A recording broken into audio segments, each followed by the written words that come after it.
Seulement préparer l'argent pour nous jouer en quantité. Parce que normalement, bolette, c'est sacrifice. C'est sacrifice.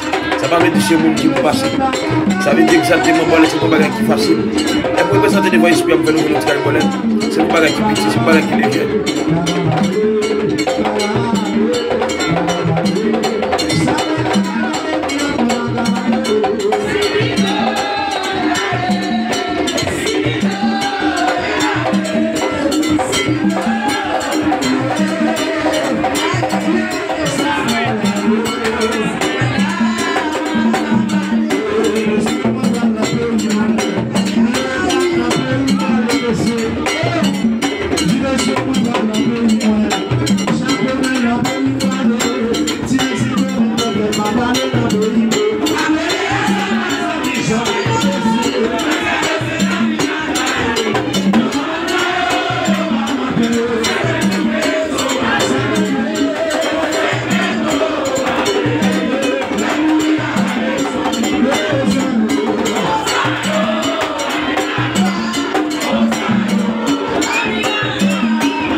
Baby,